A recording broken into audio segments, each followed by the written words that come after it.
جب نافرمانی انتہا پر چلی جائے، جب زنا کے بازار گرم ہو جائیں، جب سود اور شراب عام ہو جائے، جب ناچ و گانا عام ہو جائے، جب ماں باپ کی نافرمانی گھر گھر میں ڈیرے ڈال لے، جب گانے کی محفلیں گھر گھر میں ہونے لگ جائیں، اور جب سود کی سربا فلک عمارتیں کھڑی ہو جائیں،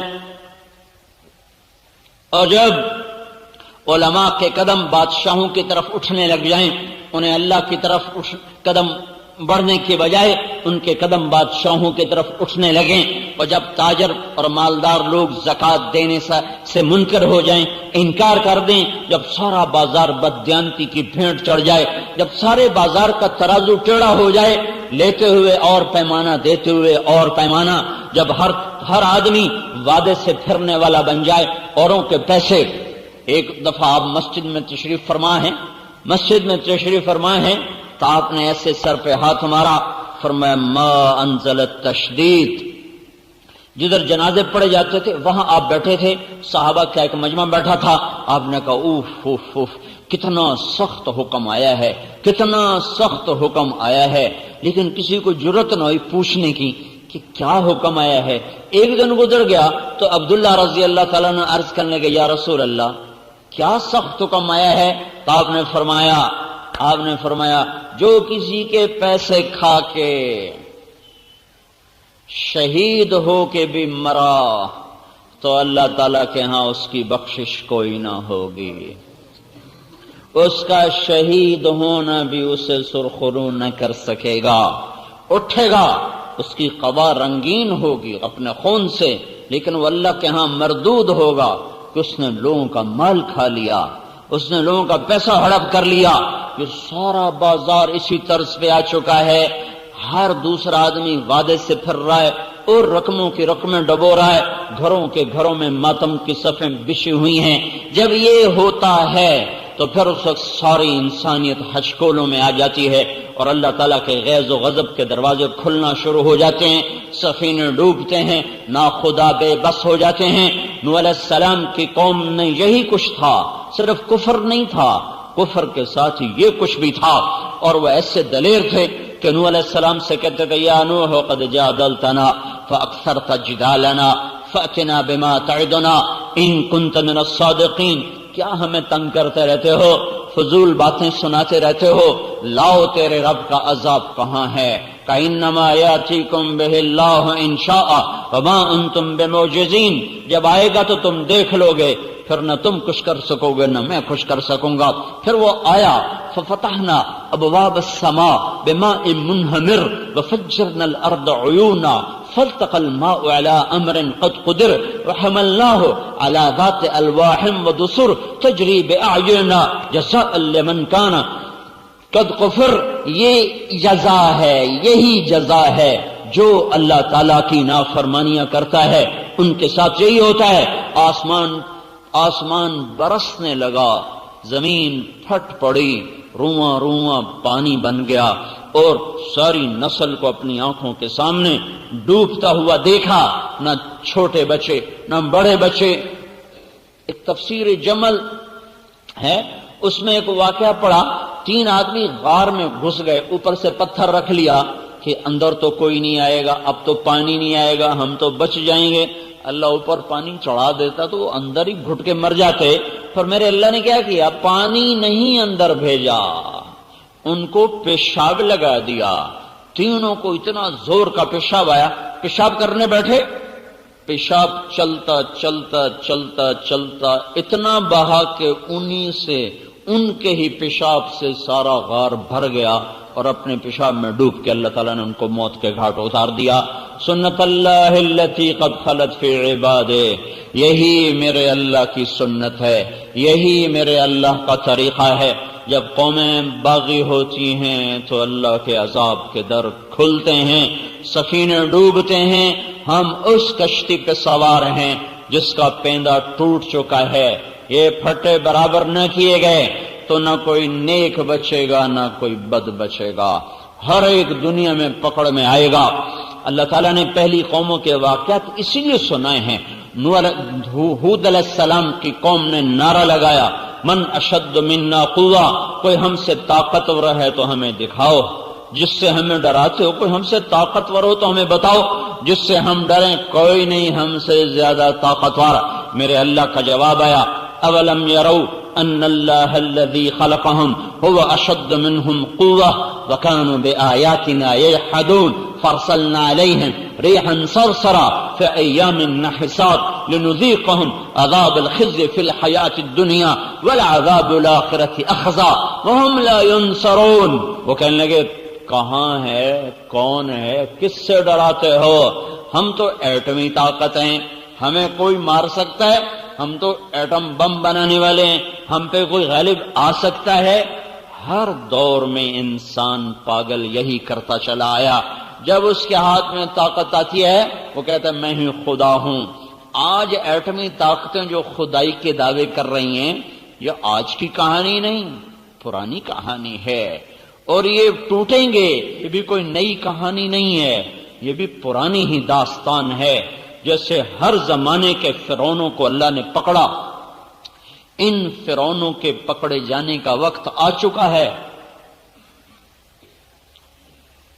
جیسے ہر زمانے کی ایٹمی طاقتیں جو وہ اللہ کو انہوں نے للکارا اور اللہ تعالیٰ نے پھر ان کو کھلی آنکھوں سے لوگوں کے سامنے عبرت کا نشان بنایا، یہ آج بھی ہوگا اور ہونے کا وقت آ چکا ہے۔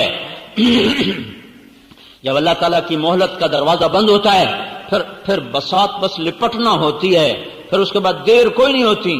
سارے گھر میں، سارے کمروں میں تانے بانے مکڑی نے بن دیے، ادھر جالا ادھر جالا، ادھر جالا ادھر جالا، صرف یوں ایک جھاڑو اٹھا کر صاف کرنے کی دیر ہے۔ ایک جھاڑو ادھر پھرے گا، ایک ادھر پھرے گا، چھت صاف ہو جائے گی، نہ مکڑیاں رہیں گی نہ جالے رہیں گے۔ دیر اتنی ہے کہ ایک جھاڑو پھیر دیا جائے، وہ جھاڑو پھرنے کا وقت آ چکا ہے۔ یہ بے حیا معاشرہ ہے، اس کے زندہ رہنے کی کوئی آس نہیں ہے۔ جیسے لا علاج مریض کو ہسپتال میں لے جاتے ہیں تو ڈاکٹر کہتے ہیں لا علاج ہے، بس آپ اس کو گھر لے جائیں، جو اس کے زندگی کے دن ہیں وہ گن لے، اس کو اس کے گھر والوں سے ملا دو، بس یہ گن مرنے کے قریب ہے۔ جب معاشرہ بے حیا ہو جاتا ہے تو اس کا ایک علاج ہے کہ وہ توبہ کریں، وہ توبہ کریں اور وہ اللہ کے سامنے جھک جائیں۔ اگر وہ توبہ نہیں کر رہے اور اگر وہ اللہ کی طرف نہیں جھک رہے تو یہ اب اللہ کے پکڑ میں آ چکے ہیں۔ اذا رأيت الله عز وجل يؤتي العبد على معاصيه من الدنيا فإنما هو استدراج، دنیا کھل رہی ہو، نافرمانی بڑھ رہی ہو تو یہ اللہ کا فضل نہیں ہے، یہ اللہ کی پکڑ ہے۔ اللہ ان قریب ان کو پکڑنے والا ہے۔ ہر دور میں قوموں نے یہی کہا، ہاں وَمَكَرُوا مَكْرًا وَمَكَرْنَا مَكْرًا وَهُمْ لَا يَشْعُرُونَ۔ یہ ایک صالح علیہ السلام کی قوم ہے، وہ کہہ رہی تم اس کا قصہ نمٹاؤ، یہ صالح کو ہی ختم کرو جو آج کے ہمیں روز نصیحتیں کرتا ہے، تم اس کا قصہ نمٹاؤ اور رات کو آؤ اور اس کا صفایا کرو، اب بس پھر اپنے موج میلہ کرو۔ مکروا مکرا ومکرنا مکرا وهم لا يشعرون فانظر كيف كان عاقبة مكرهم أنا دمرناهم وقومهم أجمعين فتلك بيوتهم خاوية بما ظلموا إن في ذلك لآية لقوم يعلمون وأنجينا الذين آمنوا وكانوا يتقون۔ صالح علیہ السلام کی قوم نے رات کو مشورہ کیا اس کو ختم کرو تاکہ قصہ ہی صاف ہو جائے۔ ادھر ان کو ختم کرنے کے مشورے ہوئے، ادھر فرشتے نے چیخ ماری اور ان سب کے کلیجے پھٹ گئے۔ تلک بیوتہم خاویہ، دیکھو ان کے گھر ٹوٹے پڑے ہیں۔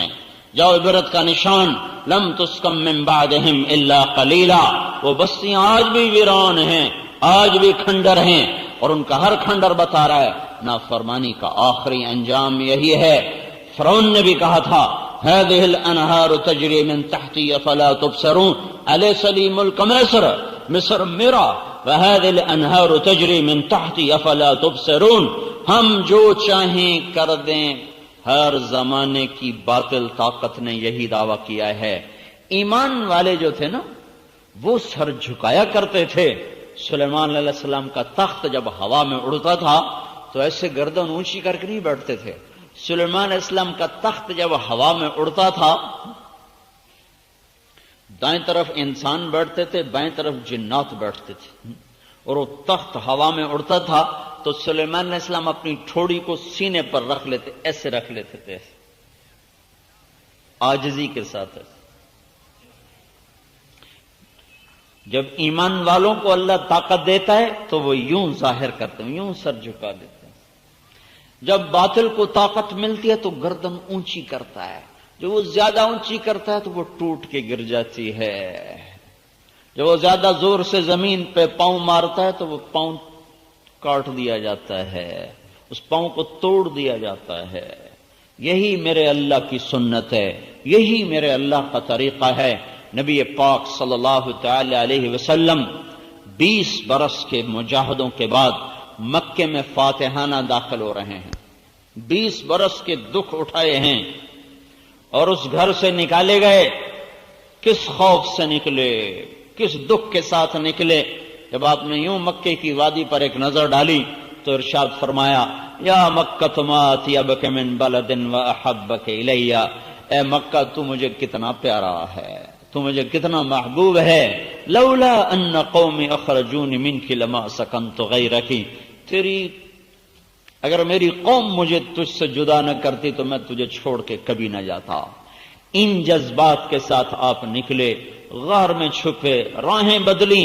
اس غم کی تسلی کے لیے قرآن آیا، ان الذی فرض علیک القرآن لرادک الی معاد. آپ غم نہ کریں، جس رب نے آپ پر قرآن اتارا ہے وہی آپ کو مکے واپس لائے گا، عزت کے ساتھ لائے گا. اور وہ دن آ گیا. 8 برس کے بعد اللہ نے وہ دن دکھایا. 8 ہجری میں آپ مکے میں فاتحانہ داخل ہوئے تو آپ بھی ایسے سر اونچا کر کے داخل ہوتے. نہیں نہیں نہیں، پھلدار شاخ ہمیشہ جھکتی ہے. جس شاخ پہ پھل نہیں ہوتا وہ اوپر، جس پہ پھل ہوتا ہے وہ نیچے. تو آپ کے 10 لشکر ابو سفیان کو اوپر چوٹی پر روکا، عباس بن عبد المطلب ساتھ کھڑے کر دیے. پہلا لشکر گزرا خالد بن ولید کا 1000 کا.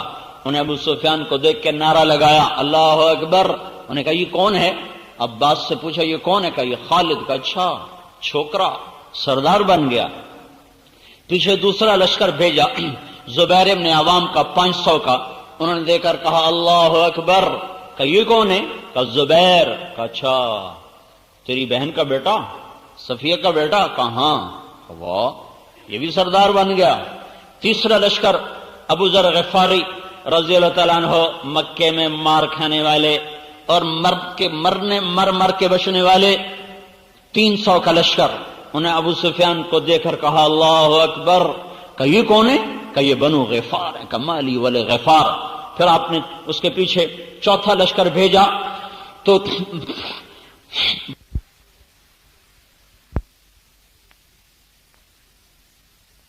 سعد بن عبادہ کے ہاتھ میں. جب یہ لشکر گزرا اور گرد و غبار اور اس میں عمر کی آواز کڑکتی ہوئی تو ابو سفیان کہنے لگے یہ کس کی آواز ہے؟ کہ یہ عمر کی آواز ہے. کہ واہ واہ، یہ بنو عدی کو بھی پر لگ گئے. بنو عدی حضرت عمر کا قبیلہ ہے اور یہ بہت مختصر کمزور قبیلہ تھا قریش کا. تو ابو سفیان نے حقارت سے کہا اچھا بنو عدی کو بھی پر لگ گئے، عمر جیسا صفیں درست کر رہا ہو. تو یہ سارا جب منظر دیکھا تو وہ کہنے لگا ابو سفیان، عباس میں نے بڑے بڑے بادشاہ دیکھے پر تیرے بھتیجے جیسی بادشاہی میں نے آج تک نہیں دیکھی. تو عباس رضی اللہ عنہ فرمانے لگے ابو سفیان وہ تجھے کب عقل آئے گی؟ تو ابھی بھی نہیں سمجھ رہا، وہ یہ بادشاہت نہیں ہے، یہ نبوت ہے. ابھی پتہ چل جائے گا. بادشاہ بھی دیکھے جب وہ شہروں کو فتح کرتے ہیں تو وہ کیا کرتے ہیں؟ ان الملوک اذا دخلوا قرية افسدوها وجعلوا عزت اهلها اذلة وكذلك يفعلون. جب بادشاہ شہروں کو فتح کرتے ہیں تو وہ عزت داروں کو ذلیل کر دیتے ہیں، خون کی ندیاں بہا دیتے ہیں. لیکن جب اللہ سے ڈر کر تلوار اٹھانے والے جب ان کو اللہ عزت دیتا ہے تو ان کا یہ حال کبھی نہیں ہوتا، ان کا یہ حال کبھی نہیں ہوتا. یہ بادشاہوں کی ریت ہے. بامیان کی لڑائی میں چنگیز خان کا پوتا چغتائی کا بیٹا، چنگیز خان کے 4 بیٹے تھے، جوجی بڑا، اغدائی چھوٹا، چغتائی اس سے چھوٹا، طلوئی سب سے چھوٹا۔ چغتائی کا بیٹا قتل ہوا تو بدبخت وہ خیمے میں بیٹھا تھا، جب اس کی لاش لائی گئی تو اس نے سب کو کمرے سے نکال دیا، خیمے سے نکال دیا۔ پھر تھوڑی دیر کے بعد خود شمشیر لے کر نکلا اور خود آ کر اس نے بامیان پہ حملہ کیا۔ جب فتح ہوا تو ان کی عادت تھی، بوڑھوں کو قتل کر دیتے تھے، بوڑھے مرد عورت قتل کر کے، بچوں کو قتل کر کے، جوان مرد لڑکے لڑکیوں کو، مرد عورتوں کو غلام بناتے تھے۔ لیکن جب بامیان فتح ہوا تو اس نے کہا جس کی آنکھ میں روشنی ہے اسے زندہ نہ چھوڑا جائے، آج میرے پوتے کا بدلہ لیا جائے گا۔ انہوں نے کتے اور بلے بھی ذبح کر دی۔ سارے بامیان میں سے 5 آدمی بچے تھے، 5 کسی تہ خانے میں چھپ گئے تھے، باقی سارا شہر نہ انسان چھوڑا، نہ مرغے چھوڑے، نہ جانور چھوڑے، نہ کتے چھوڑے، نہ بلے چھوڑے، سب کو ذبح کر دیا۔ اگر چوہا بھی نظر آیا تو اس سے بھی انہوں نے تلوار سے اڑا دیا۔ ایسا ظلم و ستم انہوں نے کیا۔ ہاں تو اب 20 برس کے دکھ اٹھانے والا آج اپنی تلوار کو بے نیام کر دے، آج وہ خون کی ندیاں بہا دے۔ لیکن یہاں کیا ہو رہا ہے؟ جب سعد بن عبادہ آخری لشکر گزرا تو ابو سفیان کو دیکھ کر کہنے گیا، ابو سفیان الیوم یوم الملحمہ، آج بڑا گرم دن ہے، الیوم تستحل الحرمہ، آج بیت اللہ کی حرمت اٹھا دی جائے گی، آج قریش کے خون سے تلواریں رنگین ہوگی۔ اوہو، اتنے میں ہمارے نبی تشریف لائے تو اب آپ کی آمد دیکھو فاتحانہ، تو آپ کی ٹھوڑی مبارک، سلیمان علیہ السلام تو ٹھوڑی لگاتے تھے نا سینے کے ساتھ، ہمارے نبی نے ایک قدم اس سے آگے رکھا ہوا تھا، آپ کی ٹھوڑی مبارک لگی ہوئی تھی اونٹنی کے پالان کے ساتھ، ایسے جھکے ہوئے تھے۔ ٹھوڑی مبارک کو یہ تھوڑی توازن ہے اور پالان نیچے ہوتا ہے، اس کا ایک ہننا ہوتا ہے وہ اوپر ہوتا ہے۔ اب نہ آپ لوگ اونٹ جانو، نہ ہننے جانو، نہ پالان جانو، میں اونٹ پہ بھی چڑھا ہوں، کھوتے پہ بھی چڑھا ہوں، گھوڑے بھی بھگائے ہیں، بچپن کی زندگی تو دیہات میں گزری، ساری سواریاں بھگائی ہیں، صرف خچر پہ نہیں چڑھا، باقی کھوتے بھی بھگائے، گھوڑے بھی بھگائے، اونٹ بھی بھگائے۔ تو وہ ہننا ہوتا ہے وہ ایسے ہوتا ہے، تو آپ کی ٹھوڑی مبارک یہاں لگی تھی، اتنا نیچے جھکے ہوئے تھے۔ ہاں، اہل ایمان کے ہاتھ میں جب رزق آتا ہے، اقتدار آتا ہے، وہ اکڑتے نہیں ہیں، وہ ایٹمی طاقتوں کی طرح یہ نہیں کہتے ہم جو چاہیں کر دیں۔ میں یہ کہہ رہا تھا، یہ پھنسنے کا وقت ہے جب طاقتور لوگ یوں کہنا شروع کر دیں ہم جو چاہیں کر دیں، تو سمجھو کہ ان کے ختم ہونے کا وقت آ چکا ہے، وہ اپنے پھندے میں خود پھنس چکے ہیں۔ تو جب آپ قریب آئے تو آپ کی زبان مبارک پر کیا الفاظ تھے؟ لا الہ الا اللہ وحدہ نصر عبدہ انجز وعدہ وہزم الاحزاب وحدہ۔ آج میرے اللہ کی تعریف ہے، وہی اکیلا وحدہ لا شریک معبود ہے جس نے اپنے وعدے کو سچا کیا، بندے کی مدد کی، لشکروں کو شکست دی اور اپنے ماننے والوں کو عزت دی۔ آج جو کیا میرے اللہ نے کیا۔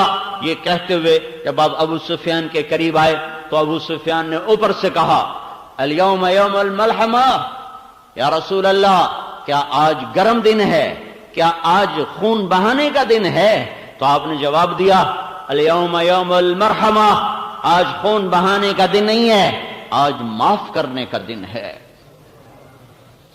تو وہ کہنے لگے تو آپ کے جھنڈے والا تو کہہ رہا ہے آج خون بہانے کا دن ہے۔ تو حضرت ابو بکر نے کہا یا رسول اللہ، سعد بن عبادہ غصے والے ہیں، تلوار میں تیزی ہے، مجھے ڈر ہے کہ ان کی تلوار کہیں زیادہ نہ چل جائے، آپ ان سے جھنڈا واپس لے لیں، جھنڈا کسی اور کو دیں۔ قربان اللہ کے محبوب کی حکمت تدبیر۔ تو آپ نے سوچا اب جھنڈا کسی اور کو دوں، انصار کا سب سے بڑا سردار، وہ اگرچہ منہ سے کچھ نہ کہے گا پر اس کا دل تو کٹ کے رہ جائے گا۔ تو آپ نے ان کے بیٹے کا انتخاب فرمایا، قیس بن سعد کو، ان کو بلا کر فرمایا جاؤ ابا سے کہو جھنڈا تیرے حوالے کر۔ تو بیٹے کو دیتے ہوئے تکلیف نہیں ہوگی، ہیں کتنی خوبصورت حکمت کی بات ہے۔ تو آپ وہ گئے کعبہ، اللہ کے نبی فرما رہے ہیں جھنڈا میرے سپرد کرو، تو انہوں نے ارشاد فرمایا کوئی نشانی لے کر آؤ تب حوالے کروں۔ یہ جھنڈے کی تما نہیں ہے، یہ نسبت کی تما ہے۔ یہ جھنڈے کی تما میں نہیں گیا کہ جھنڈا میرے ہاتھ سے چوے، جی میں ساڈے وزیراں نوں ہے نا جھنڈے والی کار مینوں لب جائے میں جویں بھی ہو جائے۔ یہ تما ہے نسبت کی کہ مجھے نسبت ملی رہے کہ میں نبی کے جھنڈے کا اٹھانے والا ہوں۔ تو جب ان کا یا رسول اللہ وہ تو نشانی مانگ رہے ہیں، تو آپ نے اپنی پگڑی کو اتارا، کہا جاؤ اس کو حوالے کرو کہ یہ پگڑی نشانی ہے۔ تو عمامہ لے کر آئے، دیکھتی سر جھکا دیا، قسماً وطاعتا، قربان میں ابھی حاضر۔ جھنڈا اپنے بیٹے کو پکڑایا اور خود پیچھے چلے گئے۔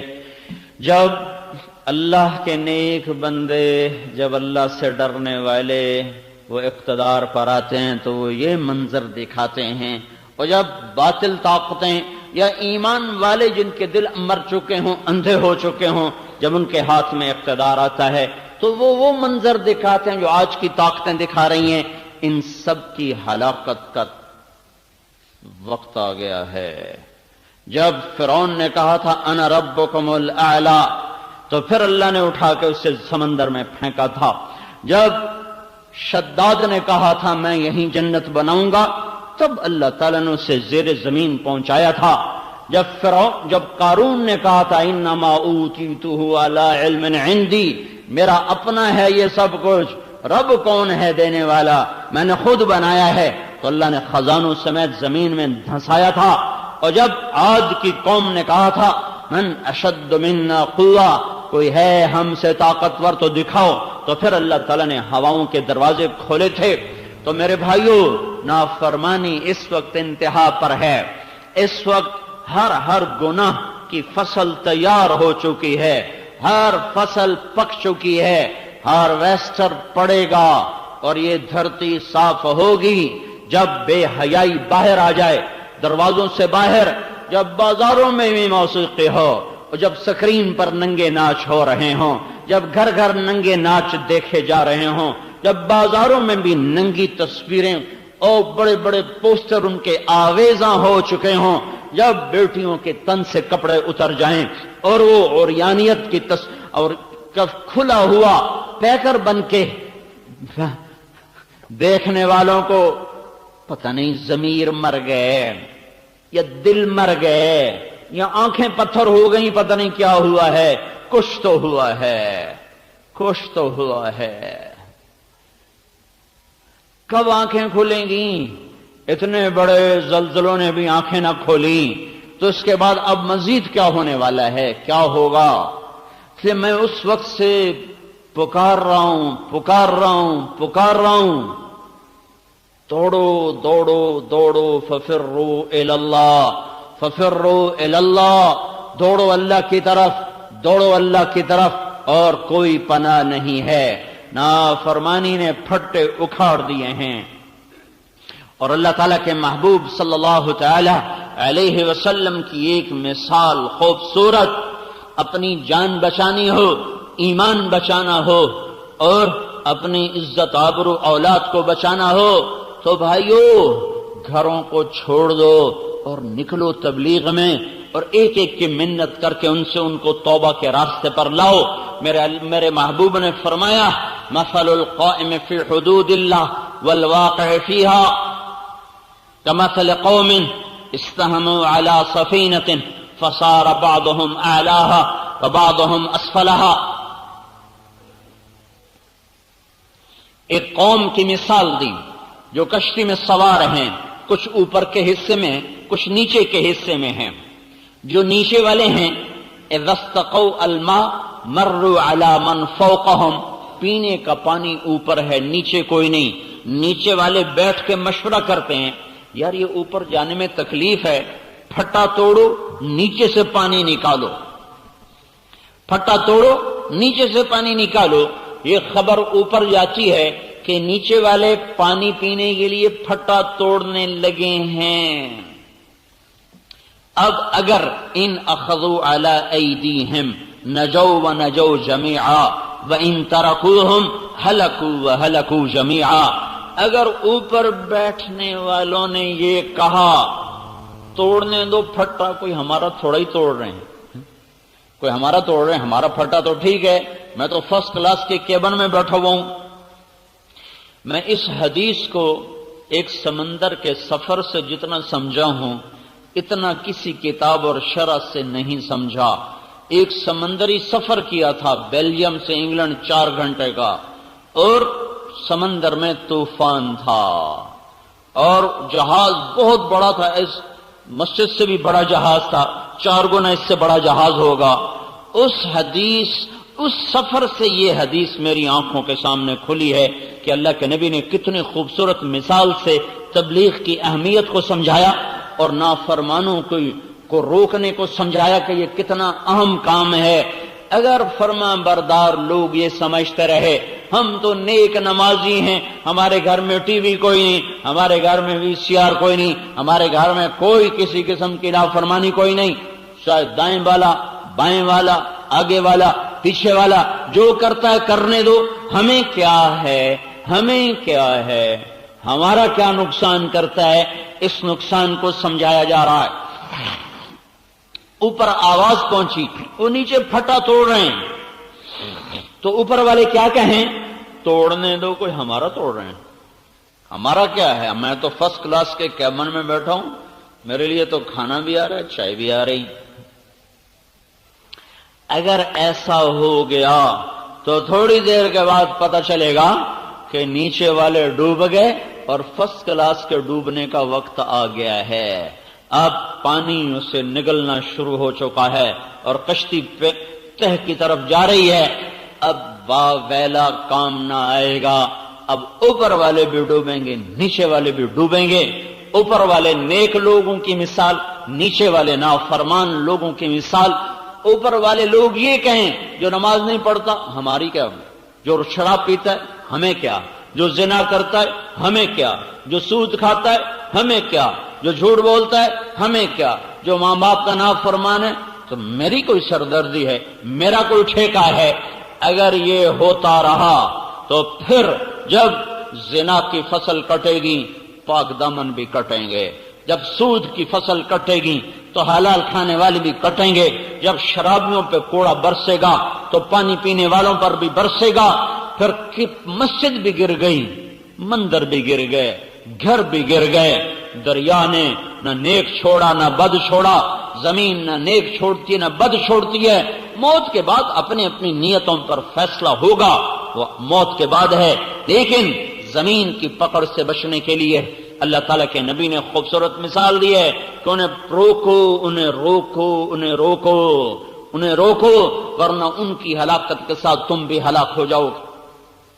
تو مجھے یہ خیال آتا ہے جس وقت وہ ہمارا جہاز ہچکولے کھا رہا تھا، ہم فرسٹ کلاس سے نیچے تھے کہ اوپر شراب کھانا تھا، اس لیے ہم نے اوپر نئی جگہ لی، اوپر شراب کھانا تھا، اس سے نیچے والا کھلا ایسے ہال کمرہ تھا، اس میں ہم بیٹھے ہوئے تھے، اور اتنا اونچا تھا کہ ہمارے نیچے ایک سطح تھی، اس سے نیچے اس کا پیندا تھا جس میں کوئی 30-40 بڑے بڑے 22 ویل کے ٹرالے کھڑے ہوئے تھے، اتنی اونچائی پر تھے۔ جب پانی کی موج آ کر ایسے تھپڑ مارتی تھی نا تو شیشے کے ساتھ آ کر لہریں ٹکراتی تھی اور پورا جہاز رکوع میں چلا جاتا تھا۔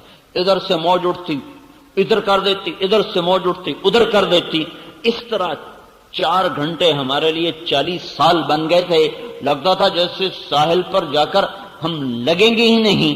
اس وقت میں اگر کوئی آ کر ہمیں کہتا کہ نیچے ایک آدمی پھٹا توڑ رہا ہے تو میری جگہ آپ ہوتے تو آپ کیا کرتے؟ کوئی ہوتا جو یہ کہتا توڑنے دو ہمیں کیا ہے، توڑنے دو ہمیں کیا ہے، پڑے تھے اور الٹی سیدھی حرکتیں کر رہے تھے، فوراً میں نیچے آ گیا۔ اگر وہاں بھی جا کر کوئی ایک اعلان کر دیتا کہ نیچے ایک آدمی پھٹے توڑ رہا ہے تو پھر شرابیوں کا نشہ بھی ہرن ہو جاتا، پھر وہ بھی بھاگ دو، روکو روکو روکو۔ پھر کوئی یہ نہ کہتا پہلے خود عمل کر لو پھر اوروں کو تبلیغ کرنا ہے، پھر کوئی یہ نہ کہتا پہلے خود ٹھیک ہو جاؤ پھر اوروں کو تبلیغ کرو۔ نہ جانے کا بہانہ، نہ جانے کا بہانہ، کام نہیں کرنا، گھر چھوڑنے کو جی نہیں چاہ رہا، پہلے خود تو ٹھیک ہو جائیں پھر اوروں کو تبلیغ کریں۔ کوئی نہ رکتا، سارے بھاگتے، روکو روکو روکو۔ میرے بھائیو، چاروں طرف نافرمانی کی آگ ہے اور ہر طرف آگ لگی ہوئی ہے۔ اگر اس آگ کو نہ بجھایا گیا تو میرا آشیاں بھی جل جائے گا، اگر اس پھٹے کو نہ دوبارہ ٹھیک کیا گیا تو میرا کیبن بھی ڈوب جائے گا۔ یہ اتنی خوبصورت مثال ہے تبلیغ کی عظمت کو بیان کرنے کے لیے کہ کسی کے لیے گنجائش نہیں۔ پھر سمندر کی مثال اس لیے دی کہ عرب کے لوگ سمندری سفر سے ڈرتے تھے، انہیں پانی دیکھا ہی نہیں تھا، پانی سے وہ گھبراتے تھے، پانی ان کی بہت بڑی کمزوری تھی کہ دیکھتے ڈرتے تھے، سارے صحرا جنگل پہاڑ تو پانی سے گھبراتے تھے۔ اس لیے سمندری جہاد کا اجر اللہ کے نبی نے دگنا بتایا، زمین پہ جنگ کرنے والوں سے دگنا اجر ہے سمندر میں جہاد کرنے والوں کا، کہ آپ نے دگنا اس لیے بتایا تاکہ اس کی رغبت پیدا ہو اور اس کے لیے کوشش کی جائے۔ تو سمندر سے ویسے ڈرتے تھے، ادھر آپ نے کشتی کی مثال دی، پھر چشم تصور میں ان کو ڈوبتا دکھایا۔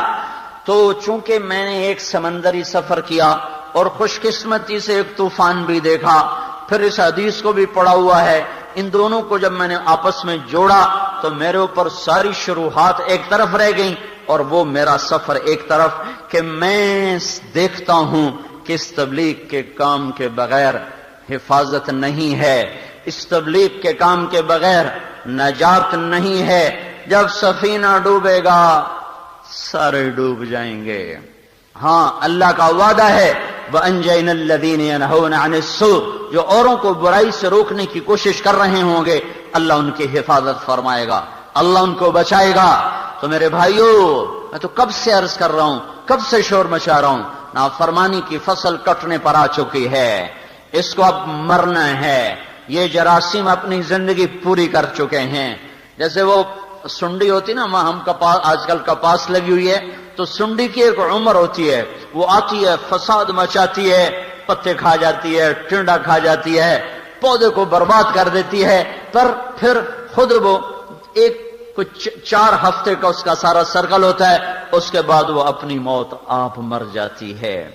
ایسے ہی نافرمانی کی ایک عمر ہے، ایک زندگی ہے، وہ پوری ہو چکی ہے، وہ ختم ہونے کا ہے، آخری سانسوں پر ہے۔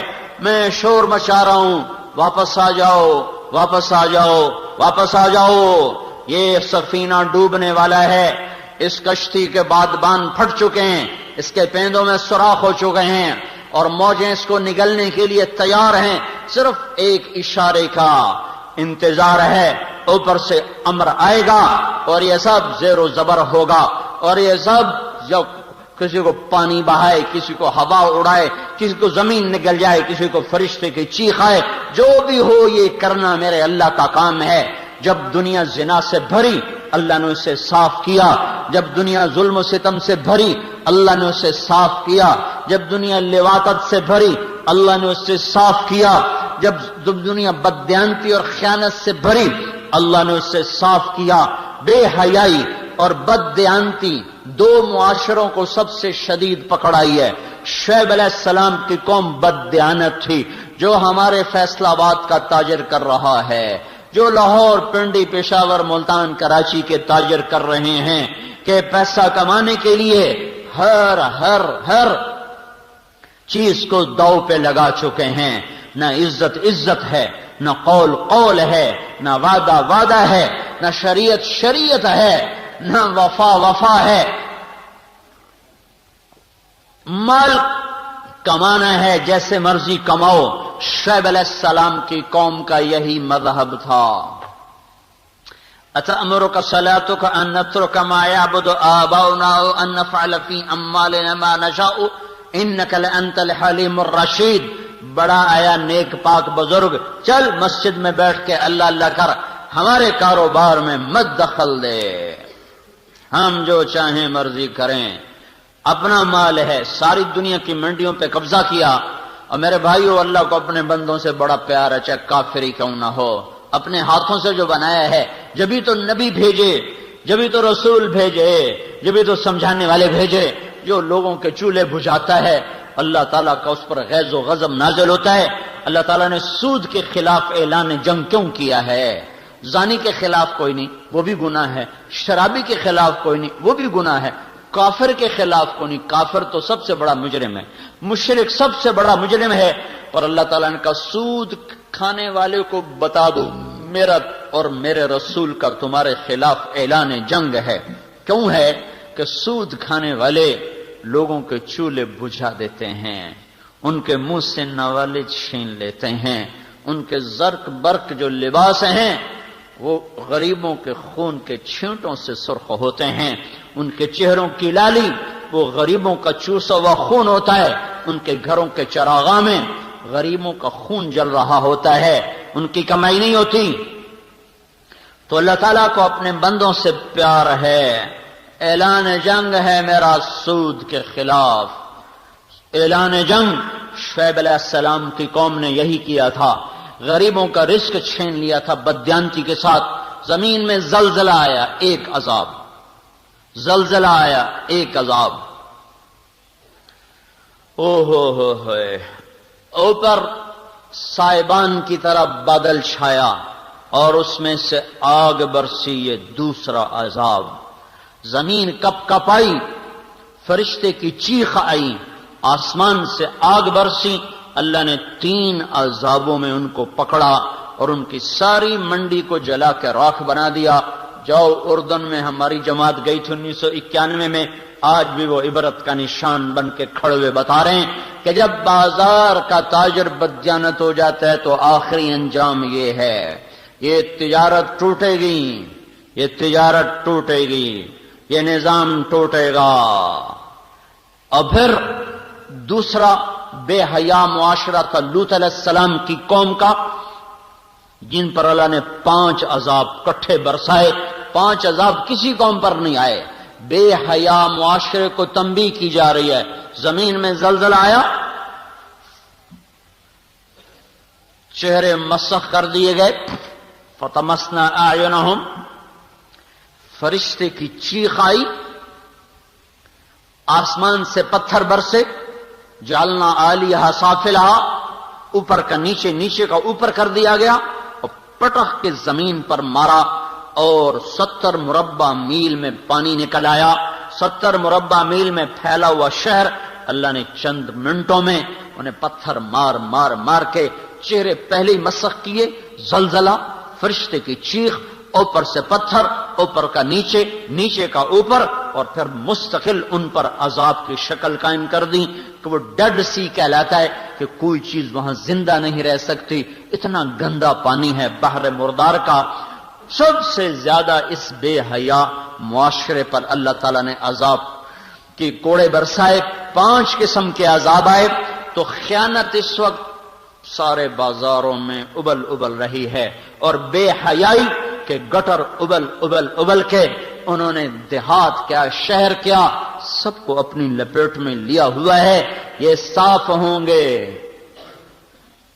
اس دھرتی کو صاف ہونا ہے۔ خزاں ہمیشہ نہیں رہتی، بہار ضرور آتی ہے، بارشیں کتنی ہی لمبی ہو جائیں موسم ضرور کھلتا ہے، گھٹا کتنی ہی گھنگور کیوں نہ ہو آخر آخر آخر کو جا کر آسمان چمکتا ہے۔ یہ سارا معاشرہ اپنی بے حیائی کی حدوں کو چھو چکا ہے، آگے حد کوئی نہیں ہے۔ اب انہیں غاروں میں جانا ہے، اب انہیں ہلاکتوں میں جانا ہے، اب ان کے لیے ذلت کا لباس آئے گا، اب ان کے لیے عذاب کے کوڑے برسیں گے، اب ان کے لیے غضب کی بجلیاں کڑکیں گی۔ توبہ کرنے والے اور لوگوں کو بچانے والے بچا لیے جائیں گے اور باقیوں پر رندہ پھر جائے گا۔ اگر اللہ زندہ حی قیوم موجود ہے تو یہ ہوگا، اور یہاں اگر کی بات نہیں ہے، اللہ تو ہے ہی، میں اور آپ ہیں اگر مگر، ہم ہیں آنے والے، مٹنے والے، مرنے والے، وہ تو ہے، تو تھا، وہ تو رہے گا، ہمیشہ حی، ہمیشہ قیوم، ہمیشہ ابدی، ہمیشہ سے ازلی، دائم، قائم، حی قیوم، مالک الملک، فعال لما یرید، یفعل ما یشاء، جو چاہے کر دے، دھرتی اس کی غلام، آسمان اس کا غلام، ہوائیں اس کے تابع، پانی اس کے نوکر، زمین آسمان کا نظام اس کے امر سے، فرشتے اس کے تابع، کائنات کی ایک ایک چیز اس کے امر کے اشارے کی منتظر ہے۔ جب نافرمانیوں کے گٹر ابلتے ہیں تو پھر اللہ تعالیٰ اپنے امر کے ساتھ انہیں صاف کرتا ہے۔ تو میرے بھائیوں، سخت خطرے میں معاشرہ داخل ہو چکا ہے۔ او بھائیو، کہاں تک جائے گی میری آواز مجھے نہیں پتا، تم تو سنو، اوروں کو سناؤ، تبلیغ میں پھرو، پھٹے توڑنے والوں کی منت کرو، پھٹے توڑنے والوں کی منت کرو۔ ایک آدمی نے اگر نماز چھوڑ دی، ساری کالونی کا پھٹا ٹوٹ گیا، سارے شہر کا پھٹا ٹوٹ گیا۔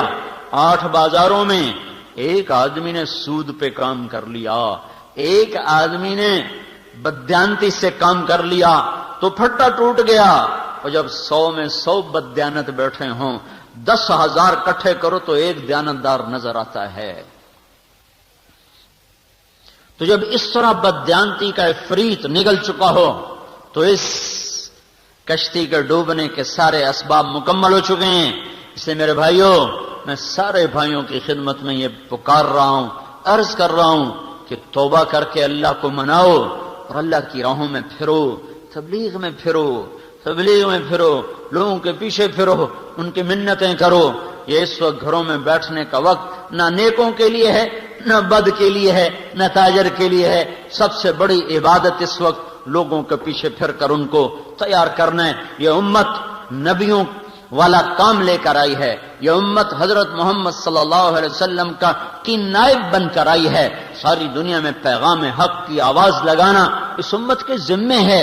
ان کا بیٹھ جانا ان کی زندگی کا سب سے بڑا جرم ہے۔ داؤد علیہ السلام نے ایک دن مقرر کر دیا کہ آج دن میں کسی کو نہیں ملوں گا، بیٹھ کے اللہ اللہ کروں گا۔ دروازے بند کر لیے، دیواریں اونچی کر دیں اور اندر بیٹھ کے اپنا ذکر میں شروع ہو گئے۔ اللہ نے 2 فرشتے انسانی شکل میں اوپر سے اندر اتار دیے۔ داؤد علیہ السلام پریشان، ففزع منہم، یہ کہاں سے آ گئے؟ تالا بند، دروازہ بند، دیواریں اونچی، سیڑھی کوئی نہیں، یہ اندر آئے کیسے؟ کلا تخف خصمان بغا بعضنا علی بعض، آپ ڈرے نہیں، ہمارا جھگڑا ہو گیا ہے، اب ہمارا جھگڑا طے کر دیں، فیصلہ کر دیں۔ کا کیا ہے؟ کہ یہ میرا بھائی ہے، لہو 99 نعجہ اور میں ولی نعجۃ واحدہ، اس کی 99 بھیڑیں، میری ایک بھیڑ۔ فقال اکفلنیھا وعزنی فی الخطاب، کہتا تیری ایک بھی میں ہی لے لینی ہے، تو چھڑ دے تو مینوں دے دے۔ تو آپ ذرا فیصلہ کریں، ہم میں جھوٹا کون ہے، سچا کون ہے؟ یہ فیصلہ تو ایک بچہ بھی کر سکتا ہے۔ بھائی تو ظالم ہے۔ داؤد علیہ السلام کے پاس یہ فیصلہ بھجوایا کیوں گیا کہ داؤد تو دروازے بند کر کے بیٹھنے نہیں آیا، اگر تجھے خلوت کا شوق ہے نا تو رات کو اٹھ جا، اگر تجھے ذکر کا شوق ہے تو رات کو اٹھ جا، دن میرے بندوں کے لیے ہے، تو گوشہ نشینی کے لیے نہیں آیا، تو نبی ہے اور نبی کا کام گوشہ نشینی نہیں ہے۔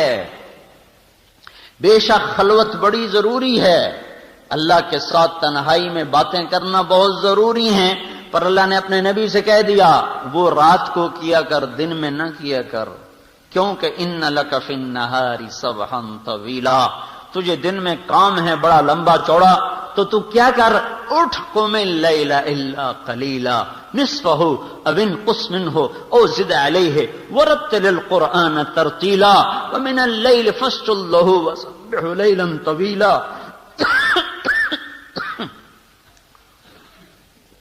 ومن اللیل فتہجد بہ نافلۃ لک عسى ان یبعثک ربک مقاما محمودا۔ اللہ کے تعلق کے لیے خلوت ضروری ہے، اللہ سے دل لگانے کے لیے تنہائی ضروری ہے، پر اللہ نے تفریق کر دی کہ تم امت محمد ہو، تم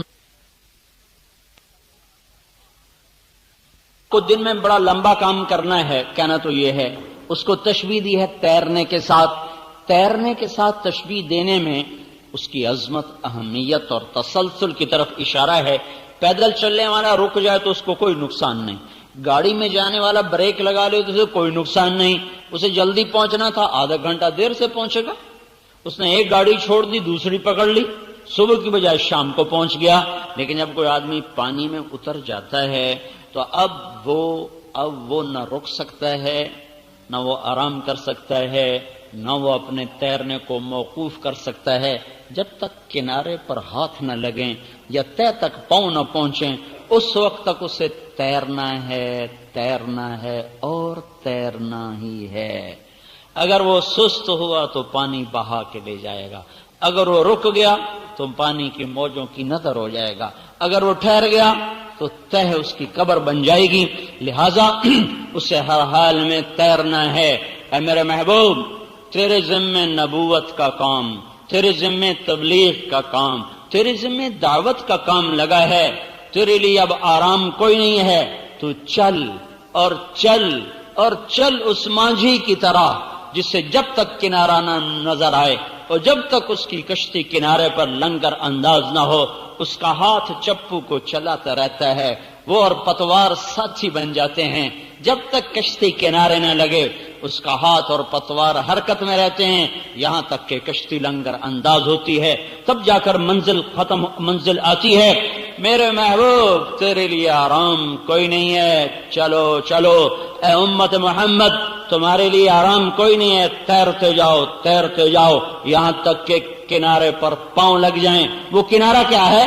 وَاعْبُدْ رَبَّكَ حَتَّى يَأْتِيَكَ الْيَقِينُ، وہ موت ہے۔ جب موت آئے گی تو آج تمہاری چھٹی ہو گئی، موت تک پھر نہیں پھرنا ہے، دعوت ہی دعوت ہے۔ تبلیغ کی عظمت کو ایک لفظ سے، ادھر حدیث ادھر یہ لفظ، ان دو لفظوں میں غور کرو تو بیٹھنے کی گنجائش نظر نہیں آتی۔ ہم اس کشتی کے مسافر ہیں جس سے توڑا جا رہا ہے۔ اور یہاں بھی دیکھو عجیب بات، اللہ نے بھی تیرنے سے تشبیہ دی اور اللہ کے نبی نے بھی پانی میں کھڑا کر کے کشتی سے تشبیہ دی۔ اللہ رسول ایک ہی جگہ پر کھڑے ہوئے ہیں، اللہ اس کے رسول ایک ہی مضمون کو ایک ہی تشبیہ کے ساتھ اور مثال کے ساتھ بیان فرما رہے ہیں۔ وہاں بھی ڈوبنے کا تصور ہے، یہاں بھی ڈوبنے کا تصور ہے، وہاں بھی تیرنے کا تصور ہے، یہاں بھی تیرنے کا تصور ہے۔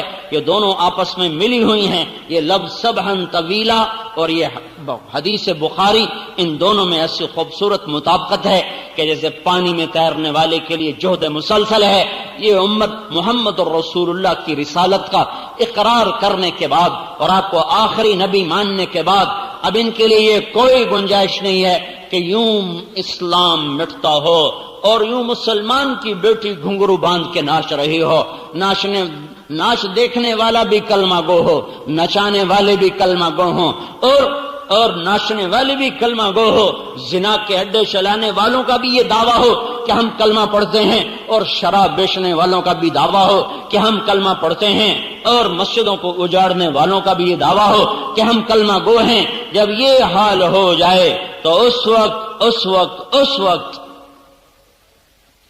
مسجد میں بیٹھنے کی گنجائش نہیں، چلے جائے کہ دکان۔ اب پھرو ان لک فی النہار سبحا طویلا، تیرے لیے لمبا تیرنا ہے انسانوں میں۔ کب تک؟ جب تک کنارہ نہ آئے۔ وہ کنارہ کیا ہے؟ موت۔ جب تک اللہ کا پیغام نہ کہ بس آ جاؤ اب چھٹی ہے۔